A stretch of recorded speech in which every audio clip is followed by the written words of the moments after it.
Hi, today on the podcast, I would love to welcome our guest, Kathy Izzard. She's an award-winning author and speaker who helped bring transformation to Charlotte in the homelessness, housing, and mental health areas.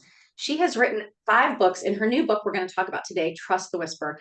But I'm so excited to share this conversation with you because not only has she trusted the whispers and the call that God's put on her life to do step into so many things, but that is what she's doing with herself now. She's speaking and talking about stepping into our calling and our purpose. And she's just inspiring people all around the world with her coaching, her speaking, her retreats, and her writing. So I know you're going to get so filled up with this conversation. So, Kathy, welcome to the show. Thank you so much. It's great to be here. Absolutely.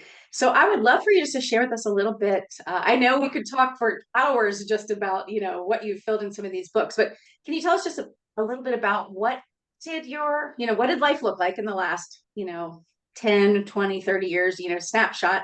And then what does life look like now, and how are you inspiring people? Thanks. Yeah, so my life looked very different 17 years ago. Probably in my 40s, I was really restless for purpose. I knew that the life that I was living was good. I was a mom, I was a graphic designer, I was a volunteer in a soup kitchen, but just had this nagging feeling that the life that I was living was not what I was supposed to be doing. Yet I couldn't quite figure out how to change that. I even thought, well, maybe that means I have to go back and get a degree because I'm not qualified to do anything else than be this graphic designer that I've been for 20 plus years. But then I thought, well, how would I do that with 4 kids? I have 4 daughters. And also, what would I study? Because really, what was driving me is I wanted to do good. And, if I wanted to be really aspirational, say that I wanted to change the world or at least change my little corner of the world. Yeah. But apparently you can't get a degree in doing good and changing the world because no one was offering that graduate course. So I was Yeah. really stuck. And that's when this idea of whispers came to me because I had a very strong whisper myself. And I had a moment in 2007 that I did ended up changing directions. And it wasn't because of a neon sign that pointed me in the right way. It was something much smaller and softer, this whisper. And we can go into that in this episode and talk about it. And that led me on a whole different path. I ended up quitting my job and going to work for our soup kitchen, not to serve soup, but to build housing. And I ended up creating a housing program. From there, I worked on mental health, which was very important to me and dear to our heart. I had this whisper to write it down, which made no sense because I hadn't written anything longer than an email. But I ended up writing my first book, which has led to 4 more, including the one we're going to talk about today.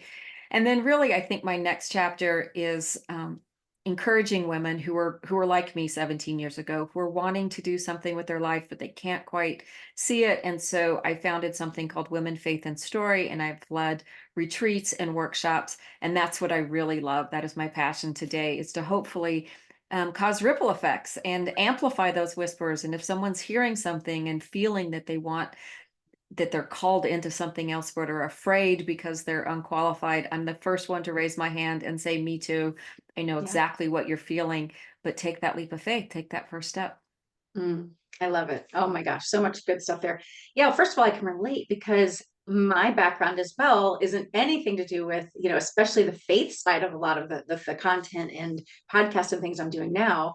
So that was absolutely, feeling like you're running through the, halls without any clothing on because I was like, Yes. hey, I'm going to put my faith out there. I'm going to talk about faith in all aspects of our life. And so, my background was in starting the business with my mom, and it was in marketing technology, so online type work. And it had nothing to do with this. And so, same thing, I had to say, well, I'm not, I didn't go to seminary. I didn't do all these things, but I still feel called that God's leading me to have these conversations, right? And to be in this platform. And so, I absolutely know what you're saying. And it can be scary, but you just have to take that one little step, that next step to, kind of step out in faith and then to kind of see where God takes you or what he's telling you. And I think for me, if you had asked me in 2007, are you just being so incredibly brave? And I don't think that I would have said that was the case. I would have said, I can't stop hearing this whisper that I need to go do something about this, problem with homelessness that I Yeah. had this experience. It was just such an insistent whisper. I either had to pretend I never heard it or get busy doing something about it. So I don't think it was bravery. I think it was just um, surrendering to, okay, I can't stop hearing this. I can't stop thinking about it. So I'm going to try. So I was not brave. I was just finally, it was a sledgehammer. I couldn't stop hearing it. So. Yeah. Yeah, and obviously you have lots of those stories in your book, which I know we'll get into some more of those. But yeah, what would you say? So why don't you tell people that maybe haven't heard God dots before? We'll one, we have the whisper, but then we have God dots. So maybe just explain the two things because other people might call it something else, but in case they haven't Yes. heard this before. So when we're talking about whispers, we're talking about that little voice inside us that's telling us to do something that feels um, you don't feel qualified to do it. It's unexpected, it's uncomfortable, it could be inconvenient.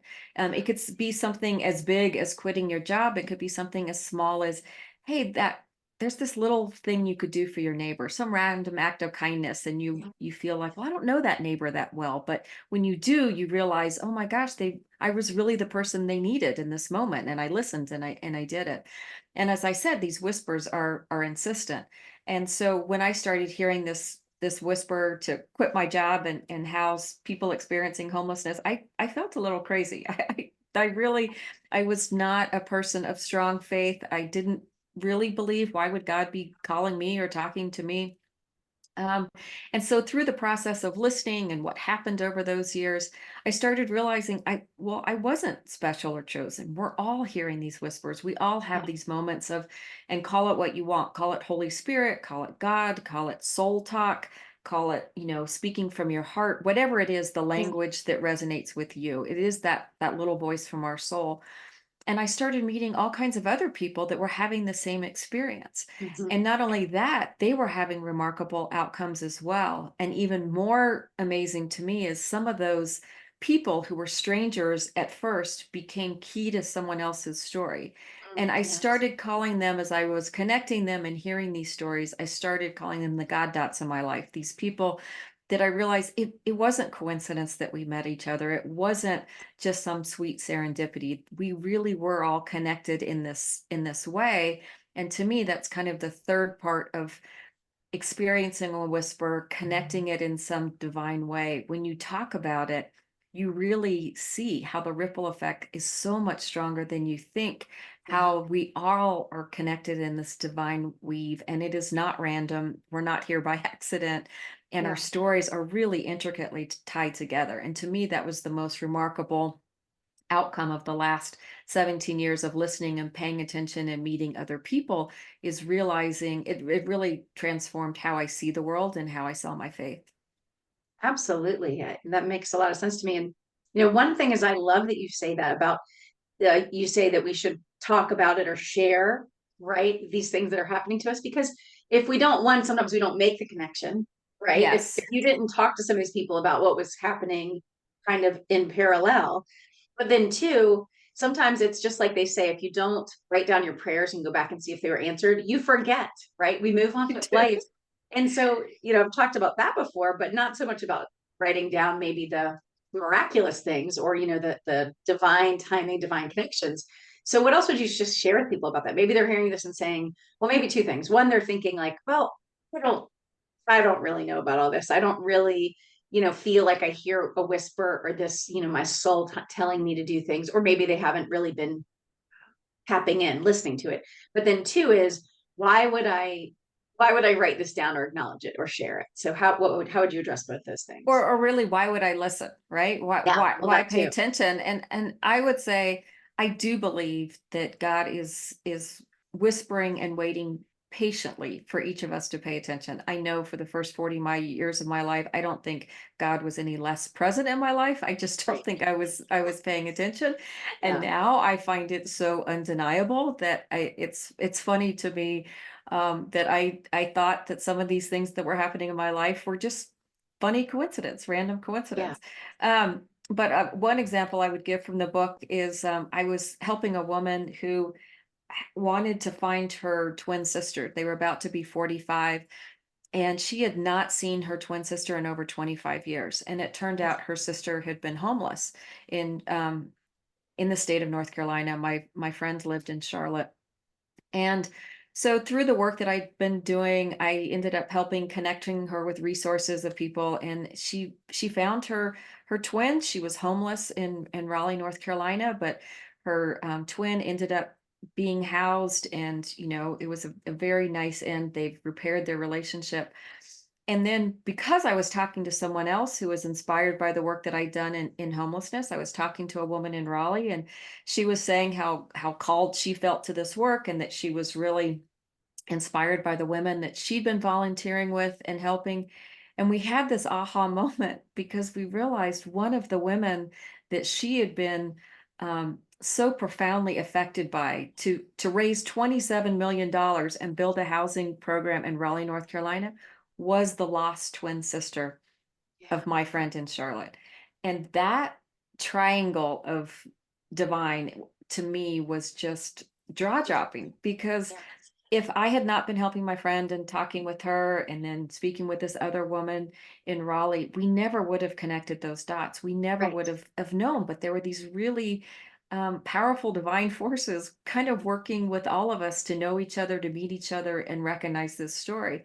And when you read the book, Trust the Whisper, this particular storyline has about 7 more intersections of kind of unbelievable divine. So that's just one point in the story of how if we listen to things, this woman was just feeling called, I need to find my sister now. I need to know what happened to her. Related to this woman, I need to help with housing, all related through the same person. I don't think that's coincidence. Yeah, absolutely. I agree with you. So and I mean, I've read several other people's books where not the whole book, but they talk parts about, pay attention to the person that God's put you at the table with, right? Or on the plane with. And I know you share some of those stories in your book as well. But so often we just think like, oh, I just want to get where I'm going. I'm busy, right? Mhm. I'm waiting in line. Oh, let me just hurry up. And we're not present, right? We're not really paying attention, or maybe we know why is this person like I keep paying attention to them, or something's seems like I'm wondering about them even though I really don't want to talk to them. So what would you share this about that, because I know you've had that happen to you more than one time. I do, and believe me, I've been that person on the plane that does not want to talk to the person next to me. I Yeah. have been that person in the grocery store who's like, I just need to pay my grocery bill and be out of here. But I really now I make a practice of, if especially if someone is brought to mind several times, one, two, three times, I think about someone, and I think, why is that person just randomly coming to mind? I ask them out for coffee. I pick up the phone and call them. I send, and almost always there is a connection. And I can't explain it. I don't know why that is, but I do think these whispers, these nudges are leading us to people and to places and to projects we would never imagine for ourselves. But when we're looking for something, it's the path is in front of us if we're willing to pay attention. Yeah, absolutely. Yeah, I mean, so many times, right? It's if we're open and we're present and we're paying attention, right? And then we're letting God work in our lives, right? In that timing, in that moment. Yeah, Like and you said, I it's think it's this there. idea can be, I think for me, for the longest time, I wasn't willing to trust this or to think of it as real. I think we can tend to think that it's too woo-woo, that it's just, Yes. oh, that's almost like supernatural Right. and not. I'm a very practical, logical person, and I didn't want to believe that I was bumping into holy, that the examples of God were right in front of me all the time. But I think if you are willing, if you begin by believing there is something to hear, if you begin by believing that there are whispers in your life, and you take a chance on a small one Yeah. of the nudge to have coffee with someone, or the nudge to check on your neighbor, and you see what happens, and you think, huh, I wonder what happens if I trust the next one. I do think Right. whispers can be like muscle memory. Yeah. The more you try, the more you believe, the more then they can lead to some heavy lifting, which can make big changes in your life. Yeah, and I don't know if you would agree with this or not, but I think there's those momentary whispers or things that we do, right? Either we connect with somebody or we, stop and we end up helping someone, whatever it might be. But then there's also that like you said, that incessant, the same thing that we're getting that little voice telling us, which Mhm. is more towards purpose or call. So would you Yeah. say anything about, because there's really two different ones. I mean, they're similar, but there's ones that are more like are momentary or in our daily lives, and then there's the ones that are more kind of put on our heart and it won't leave us alone, right? That are ongoing. And I do think they're related in that Yeah. maybe they're trying to get us to pay attention to the small one that's not so risky, so Right. that when you do have that one that's incessant, that's won't let you go, then you maybe will trust it a little Yeah. bit more. And Yeah.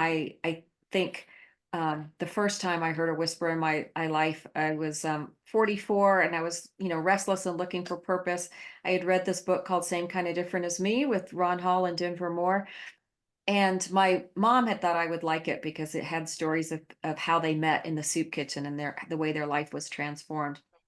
And I read it and I was really kind of ashamed of myself because I'd been working in the soup kitchen volunteering one Sunday a month for almost 10 years. And in the book, Ron and his wife Debbie do something really remarkable. They end up creating a really authentic friendship, making Denver, who'd been homeless almost 30 years, family. They invite him to live with them, and they ended one person's homelessness. And I thought, well, gosh, I've served some soup, but I've certainly never ended anyone's homelessness. And this book kind of haunted me in a way that I can't quite explain. But I Yeah. know that every time I looked at that yellow cover, I had this whisper, invite them to speak. Well, that made no sense. I mean, we weren't having a fundraiser. I wasn't in charge of anything. I was just a volunteer, but it wouldn't let me go.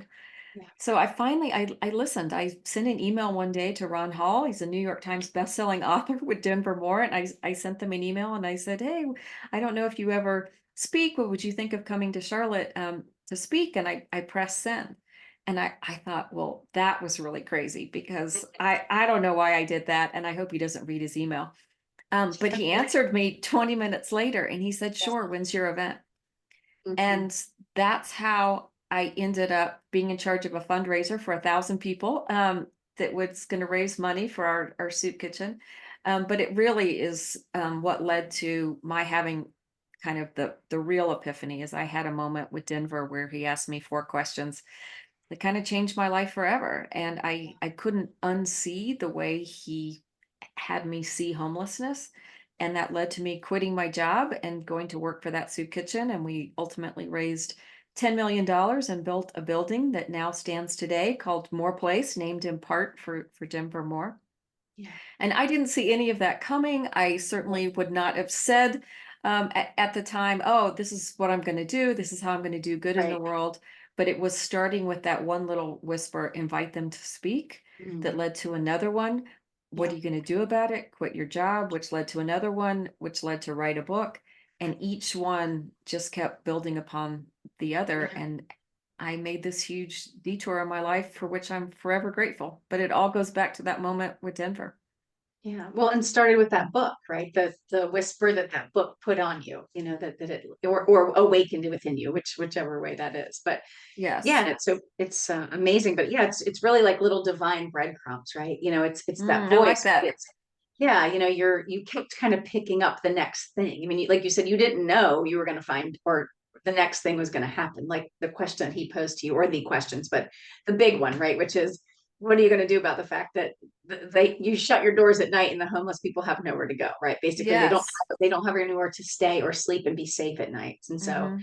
right, and that was kind of the big question that haunted you, which is you knew that sort of, but like, what are you going to do about it? Because it's a big problem. Yeah, I was giving him a tour, and I was of the soup kitchen prior to this big fundraiser we were going to have, and I was expecting him to be really impressed with what we were doing because we were more than a soup kitchen. We had art programs, soccer programs, gardening programs, and I was really proud as a volunteer of all that we did. And so I Yeah, was showing it to him and expecting him to say, "Well done, good and faithful servants in Charlotte, North Carolina. Great job." yeah, And he wasn't. He was just looking at me like I was waiting for me to get to the good part of my story and like show him something really impressive. And so we got to the end of this wildly uncomfortable 20-minute tour and he hadn't spoken for almost 20 minutes. But when we got to the end and I thought, well, this was a bust. It's not what I how I thought it was going to go. He said, "Can we go upstairs now?" And I said, "Well, yeah, there's nothing up there. There's just offices. And he said, well, where are the beds? And I said, oh, no, no, you weren't listening on my tour. We're a soup kitchen. We're a day ministry. And he interrupted me and he said, do you mean to tell me you do all this good in the day and you lock them out to the bed at night? Yeah. I said, yeah. Yeah. And he said, does that make any sense to you? I said, no. Yeah. And he said, are you going to do something about it? Yeah. And that was my moment. I mean, I'd never thought of homelessness that way. I'd never thought about the fact that we opened our gates at 8:30, we closed them at 4:30, and what in the world happened in between, right? Right. Yeah. And but I couldn't, after he showed me that and posed it, I couldn't ever unsee it. I couldn't go back Yeah. to just serving soup and pretending I didn't know. And Yeah. that changed everything for me. And I tried to not hear his voice, but then that started that whisper, what are you going to do about it? Where are the Yeah. beds? What are you going to do about it? And so it took about 2 months of me trying to pretend I wasn't hearing it. And I finally gave in and started working there about 2 months later to figure this out. What does it even mean to build beds? What does it mean Yeah. to try to do something more than serving soup? Right. And just to be clear for anybody listening, you had no experience Oh, doing this type of work. absolutely. So, and yet Absolutely, you still got the positively not. position, or they made a position for you actually, didn't they? It was a They did. created You position. could read the whole the 100 Story Home, my very first book, kind of tells the whole journey of this. Yeah. And I kind of synthesize it in chapter 1 of this new book, Trust the Whisper. So if you want the short version, you can have it in chapters 1 and 2 of Trust the Whisper. But yeah, I was completely unqualified. I'd been a very gung-ho volunteer. I think they knew that I was a can-do person. Yeah. But we were starting something. A donor had just given money for a program, coincidentally or not. I don't think Yeah. so. At the same time, and they needed to hire somebody, and so I was talking with the director of the soup kitchen, Dale Molinex, and I said to him, "You know that I'm completely unqualified to take this job, right? Like, just so we're clear, I'm a graphic designer. I have a Right. communications degree. I don't know anything Yeah. about." And he said, yeah, well, the good news for you is so is everyone else. He goes, I'm not getting any resumes of people who are qualified to start housing programs for soup kitchens, but you at least really want to do it. So I'm Right. giving the job to you. Mm, So, mm. so Oh it my was another gosh. divine moment, Amazing. Yes. to take a job for which I was completely unqualified. I know, right? Talk about doors opening for, I mean, Yes. seriously, right? And the Yes. timing of that money, Hmm. that donation. Wow, oh my gosh. So, what would you just say to people? Because I think you and I both talked to a lot of women over the years who are exactly where you were and where I've been as well, which is you're seeking, you just feel unsettled maybe in a part of your life. You feel like you're not maybe doing what you thought. You don't really know what you thought you were going to do, but something feels unfulfilled in you, right? There's Yes. something whispering, even if you don't know what the thing is yet, right? There's this unsettled feeling. And like you said, you feel like you were living a good life, but there was something, maybe some people think missing, or something that's just not fulfilled yet. But what would you just share with people that maybe, feel that now, and, maybe they use the word purpose or calling, and maybe they don't, right? Because there's a Right. lot of different ways this can go. Yeah, well, I think what I was really recognizing is that I had these 4 daughters and I was watching them chase dreams for themselves. And I realized I'd kind of forgotten what my own were. I didn't Yeah. have any dreams and I was really directionless.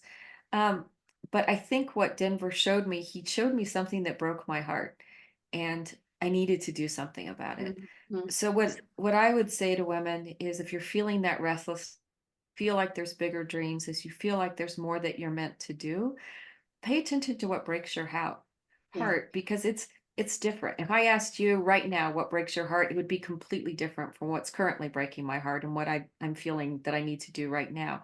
And I think each one of us has something that's imprinted on our heart that becomes part of how we are raised and the experiences we've had that can kind of culminate in this stepping onto a new life path because what's breaking your heart is what you need to pay attention to.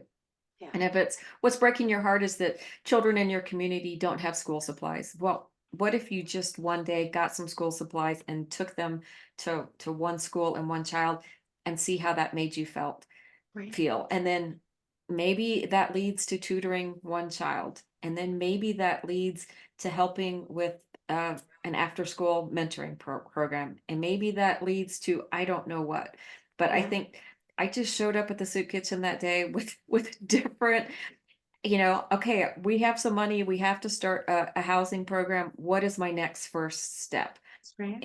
And you just see where each one of those lead. It started out, we were just going to do a pilot program for 13 people, which we quickly realized was going to turn into much more. So I didn't know I was going to be showing up to lead a $10 million capital campaign.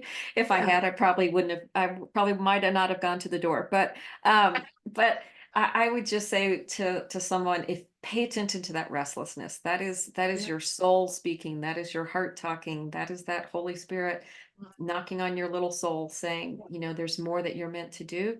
Pay attention and Yeah. take one step in that direction. Absolutely. You know, and one of the stories in your book that you share is about, is it called the Green Chair Project? Is that right? Yes, yeah. But you can share a little bit about that. But, you know, I think her, that story, and then also there's another person in the book, right, that was interested in the furniture perspective. In both of them, those just started with one example, right? In other words, Exactly. so Yeah. that's maybe a good example of that. Yeah, so chapter 9 is about Jackie and the Green Chair Project. And Jackie Craig lives in Raleigh, North Carolina, and she was feeling this restlessness, something with furniture, and she was volunteering at a women's prison ministry, and she was kind of having these ideas. She'd always loved furniture, she loved to decorate, but she loved this women's prison ministry that she was a volunteer at, and she couldn't quite figure it out. She's like, what am I supposed to do? Decorate the jail cells or help with the jail? She Yeah. just didn't know. And she said it was this whisper was so strong, this restlessness was so persistent that she was going to Bible study one day, and she remembers being at her house and just saying, okay, God, whatever this is, let's either get it out of my head or get on with it. Cause this is really driving me crazy. It's like, Yeah. I'm done. You need to be clear because I don't know what it is that I'm supposed to be doing. And she says she walked in to church that day and a woman approached her and said, Jackie, you know, I have in my car a lamp and a toaster. Do you know of anyone who needs it? And she said, Jackie said it was just like this huge aha moment of like, yes, I do. There's a woman getting out of the prison ministry. I mean, she's getting out of prison and she's going to an apartment. She has absolutely nothing. She could totally use that lamp and a toaster. And that was the morning that the Green Chair Project was born because she realized how many of us have stuff Yeah. that we would love to help give to someone who really needs our stuff. And what if I could put those two together? And it started at a closet in her church, and it has grown today to the largest homeless furniture ministry in the state of North Carolina. It's an inspiration to other states across the country. They just they've helped 10,000 families and given 10,000 beds to children. They've Yeah. helped with disaster relief. It is remarkable what they have done, and it started with a lamp and a toaster and a Yeah. whisper to do good that she couldn't Mm, quite explain. So, yeah. Yeah, I mean, I think that's such a great example because all of us can do something or might think, like you said, gosh, you seem to have these, you know, interests in this thing, these passions or this skill set. And sometimes we don't know what to do with it, right? But right. sometimes those things will find you. But I don't think we realize, ding, ding, ding, maybe this is the beginning of that, you know, that new thing uncovering or unfolding. And so I think to your point, it's so important to pay attention, right? One, what breaks our heart, but two, how did God design us? You know, Mhm. like what are the things that he uniquely made you that you've done in the past or your experience or your skill set or, you know, that you're good at, whatever things are, because they all tend to intersect, right, in some way. And so, not that we can always put it together then, it's a lot easier to look back and figure that out. No, I think But they do. Whatever yeah, your talents are, you know, Jackie very famously said, God uses everything. Like she thinks of all of her experiences. She never thought she'd be the executive director of this massive nonprofit, but if mhm, she thinks of all the things in her life and how God uses everything, that they all came together. And I would yeah, say in my own case, I really thought when I left graphic design to go work for the soup kitchen and start this housing program, I was relieved because I thought, well, graphic design, that's just not very fulfilling. That's not really even a talent, whatever. You know what I needed to sell a crazy idea like building an entire apartment building for formerly homeless people. I needed graphic design skills to create a brochure so that I could Right. sell the idea to people. So Yeah. that came in really handy. I've done 2 children's books now. Do you know what I need to do children's books? I need graphic design skills to be able to Yeah. lay out the books and make them beautiful. So it really is funny to me, this skill that I thought was so useless and that I'd almost wasted 20 years of my life doing. It was so key to so Oh, many things that I'm doing now that I yeah. thought were this whole separate life, but they're connected. They're Mhm. tied. And I needed the time spending all those years. All the people I met, former clients, were helped with all the things I did later. It's all tied. Absolutely. I so agree with you. Even years ago, I was doing the stuff with my mom. So the business or the site we have, Take It Easy Zoom, which is a family education and fun site. Well, I had just told her the day before that I said, financially, things aren't really where we want it to be. So if that doesn't change by January, this was October, I said I might have to look at something else, but I really meant just supplemental. Well, the next day, an old colleague of mine from 20 years prior called me and they were looking for someone, right? And I was like, I said it out loud and literally, and I didn't know that that was going to be necessarily something I would walk into. It could have been that some of my contacts, right, because I had a lot of online Mhm. contacts, would have been the right fit, but it just so happened, right, that I ended up stepping into that for 2.5 to 3 years. And I wasn't planning on doing it full time. I was originally going to be a consultant. But anyways, the point though is it was much like that. Like each thing I've done, I was kind of like, well, I don't know if I should step into this for right now, and then of course I knew I was kept being called to do my own work and step into other things. So that's why I left. But all of it is tied together. Like even though I had my podcast microphone before I started that job, so years ago before I started, just things happened where I didn't start. One of the many things I did for them, it was marketing technology director, was make sure their podcast, everything was running for that. Right. So each step adds to the next thing. Right. That was a small, It's tiny so part of it, but right. It's always interwoven, it always. I had no dreams of writing a book ever. Yeah. That was not part of it. And you know what I did for almost 4 or 5 years at my church?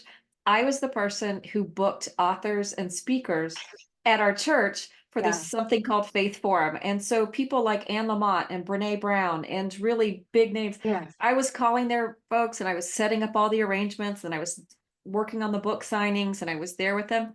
And now here I am, Yeah. 5 books later, thinking, oh, maybe that's so I wouldn't be so scared when I had to do it Mhm. myself because I saw the inside of what it looked like. I saw these, women who were really just normal, great people. And Yes. I was thinking, oh my gosh, they're authors. That's a very scary place to be or thing to do. But even Oh my that gosh. makes me laugh. Yeah, I love it. Well, and I'm going to forget the word now, but I don't, is it called shadow careers? But anyways, there's that concept that a lot of us end up working in an industry or a skill set or a career that's there. We're really meant to be in the one career over or like Right. that, but add something, and so a lot of Yes. times like somebody doing graphic design or working in publishing, but they're not the author, but eventually they might jump over to the other, it's kind of, Yes. they're kind of being hidden or not hidden, but you were learning the skills, you were doing the things, not knowing, hey, one day I'm going to be one of those authors, so I think it's so interesting how this all works out. It it really is. I would never have planned anything that I'm doing. If you had asked me 15 years ago, are you going to be writing or speaking or anything? I would say absolutely not. I'm terrified to stand in front of people. I'm not going to talk to anyone. Why would I do Mhm. that? Why would I raise Yeah. money? No. So So let me ask you about this. So throughout your book, it's very clear that you were the linchpin, if you were tying people together, or the cog, right? Like you connected a lot of people, you brought people together. So what can you share with us about community and the importance of that? Even if it's somebody that doesn't feel like they're part of a community right now, like seems like it played in so much of these stories that you share. it really does. I think for the longest time, I was pathologically self-reliant. I tried to do things by myself on my own. And it wasn't until I stepped into this very large project that I could not possibly have done by myself. I could not possibly have Mm. raised the money and built a building by myself, that I had to kind of surrender and let go and ask people to come in and help, which became so much more fun to have this collaboration of people working for good, and had done it several times after that. But I do think that, we've been talking about whispers, we've been talking about connecting, we've been talking about saying it aloud. And I think Yes. all of those things are part of finding the people that, that you will not only be, maybe you'll be leading that charge, but maybe you have the skill that somebody needs. Yeah. In the book, I talk about at one point, I was going to have to create these very complicated pro formos. And I had to be a certified public accountant to get those done. Mhm. I could not be a certified public accountant. I couldn't go to school to get it done quickly. We couldn't afford to pay someone. And literally, I bumped into someone at the soup kitchen. He was there volunteering and he said, "Oh, I heard what you're doing, raising the money for more place. That's really exciting. I want, let me know if I can help." And that day I was so frustrated by this idea of pro formas. I said, well, very sarcastically, well, not unless you know how to do pro formas. And he said, "Are you kidding? I love that. I'm a retired, certified public accountant." And Oh my literally, because gosh. I had even Yes. sarcastically spoken the dream aloud or the Mm. need aloud, I found what we needed, and he became tight at my hip for the next 2 years, creating all the financials that we need. The building would not stand today without his talent. So even if you think, well, I Yes. don't know, my talents, what do I have? When you connect to people and you put all the talents together, I mean, it's remarkable Yeah. what can happen. So Oh, I love that you shared that.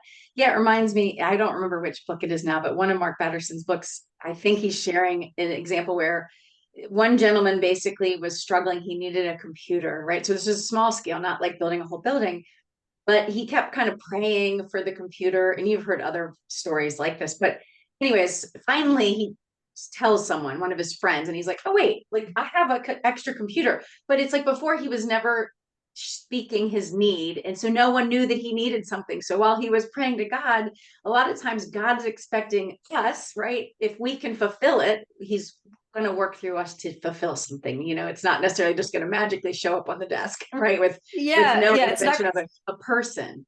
Yeah, we're the hands and feet in the world, right? Yeah, And I do think we can each be the hands and feet and hearts in the world that right. makes things happen. And Mm, so, listening to the whispers, connecting with people, speaking your dreams aloud, it really starts to transform and change things. absolutely. I love it. Let me ask you this. What would you say is, I'm sure they're all your favorite stories, but maybe what's one favorite story or snippet that happens in the book that you want to share that you think might encourage people? I think my favorite is chapter 8, Miss Joe. And Miss Joe had read my first book, The 100-Story Home, and read this impossible story about how we, went from, soup to all of a sudden a building that houses over 100 people. And she sent me an email. She lives in Kingsport, Tennessee, and she sent me an email and she said, "I am so inspired by, what you did, and I'm really feeling this is my whisper here in Kingsport. It's not just housing we need. We don't even have a shelter. There's no place for people to go at Mm, night. There's even not an emergency shelter. And I think I want to start there. I'm going to try and work on a shelter." And I said, "Well," she said her nickname is Miss Joe. And I said, "Well, Miss Joe, that's great. I would love to help you." And she said, "Can I bring some people from Kingsport to stand in your building and we'll get inspired?" And I said, "Yeah, that'd be great." So the kicker to the story is when Miss Joe read the 100-Story Home, she was 100 years old.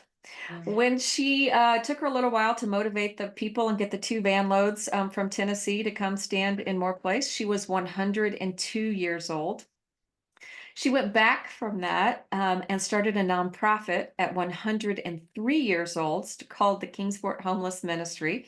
mm, She started working on what they would call Grace House, which would be Kingsport, Tennessee's first shelter, emergency shelter. And she asked for her 105th birthday for all donations to go towards Grace House. Miss Joe did eventually pass away, but Grace House is going to open this summer.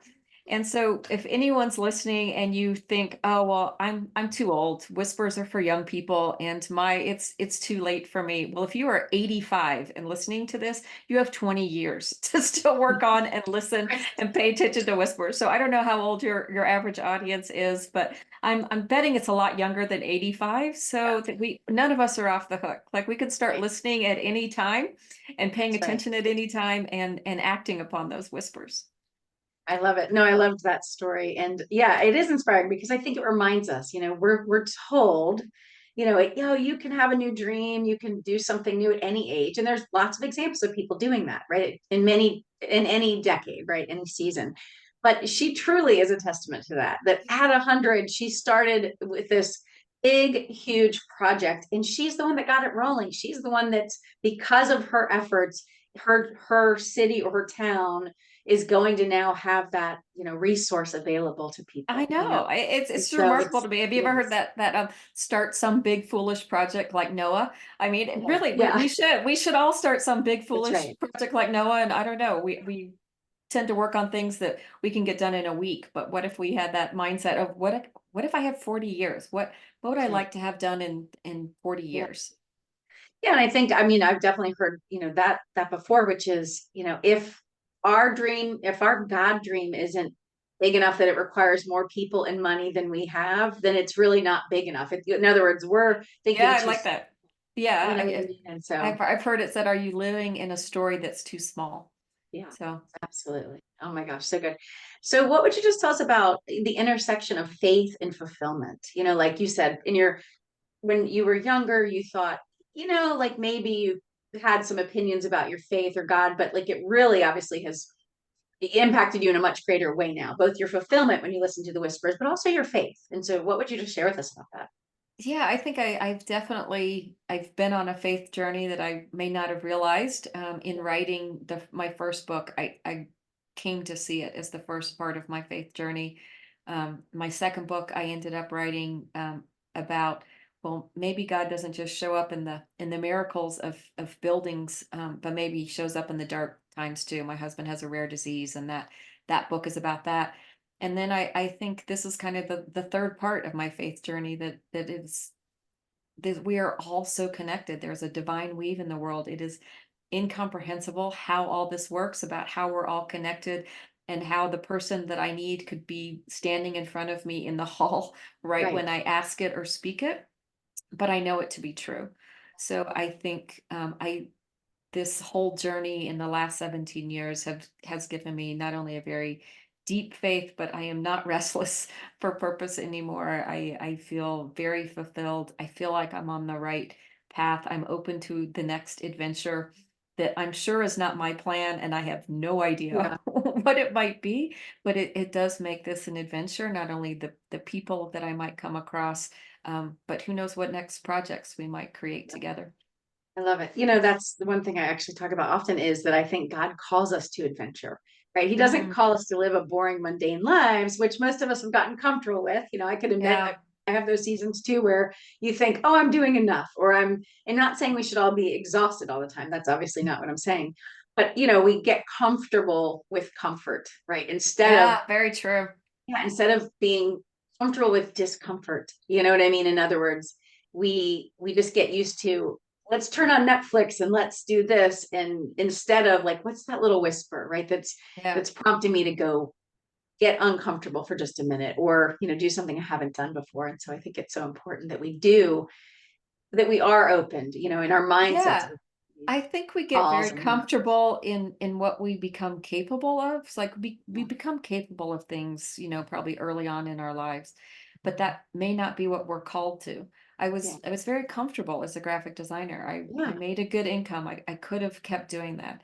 It yeah, was very uncomfortable to go work for a nonprofit. It was very uncomfortable to write books. It was very uncomfortable to speak. And yet that's, I think, what I was called to, and far beyond what I thought I was capable of. And yeah, so I would just encourage anyone who's listening, is if you're feeling comfortable in what you're capable of, then stretch yourself and think, I yeah, don't know, what might I be called to? And it's going to be uncomfortable. Whispers are uncomfortable.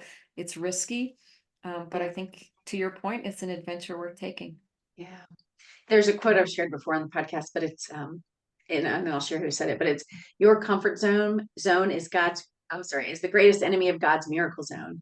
And Mm, it's a pastor at Substance Church, Pastor Carolyn Hawes. But when I heard that, I was like, oh my gosh, right? It's so clear that it's like, oh wow, I didn't really think about that. That if we're too yeah. comfortable, not saying we should never be comfortable, but it's like what you just said. It's so important that we're willing to shake things up a little bit, right? Yes. Hmm. So let me ask you, as we wrap up, what might be just one last message of encouragement that you might want to share with the listeners? Well, I just think our whispers lead us to ourselves, to each other, to God, and to our own truest story. And I think when you're willing to take that risk, there's a life ahead of you, um, full of things that you can't possibly imagine. So I encourage you to trust that whisper and take that first step. Mm, I love it. So before we wrap up, let me just ask you this one question. What is fueling your life these days? What is something that's just giving you life or joy this season?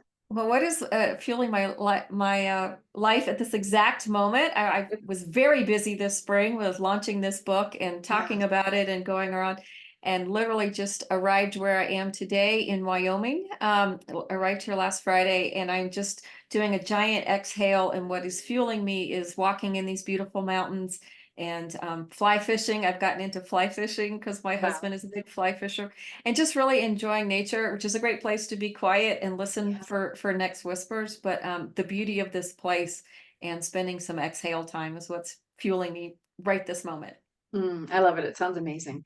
Well, wonderful. Well, thank you for joining us today. And can you share with us, Kathy, how can people connect with you, learn more about your books and all the other wonderful things you're doing in the world? Yeah, thank you so much. Thanks for having me. The book, Trust the Whisper, is available wherever books are sold. It's in paperback, audiobook, ebook. So any way that you'd like to consume your books. My website is my name, kathyizzard.com. So KathyIzzard. And I also have information on my Women Faith Story website, womenfaithstory.com. And I'm sharing stories of people who've listened to their whispers on a new Substack called What's Your Whisper? So you can go over to Substack, What's Your Whisper? And I'm continuing to post stories of people who've listened to their whispers to continue inspiration even after this book has been published. I love it. And let me just tell you, for anybody listening, I just finished her book last night and then just the last little bit this morning. And it was beautiful. It was encouraging, inspiring. And I can't even tell you how many times I cried, like full on face tear Oh cry. my gosh. I'm not joking. Like so many times I was like, literally had to go inside and like get Because tissue. there's so many feel good stories. There's so many people Yeah. who have like really, I don't know, feel good things. So, But yeah, no, and I didn't cry because it was sad. I cried because it just moved me, you know? And oh, thank so you. yeah, so I just shared that because it was beautiful. And I don't know if anyone else is like me, but I love reading books that inspire me in my life and inspire me in my faith. And it did both. So just thank you Oh, for sharing it. thank you. Thank you. Thanks so much for joining us today. I really appreciate it. It's been a great conversation. Thank you.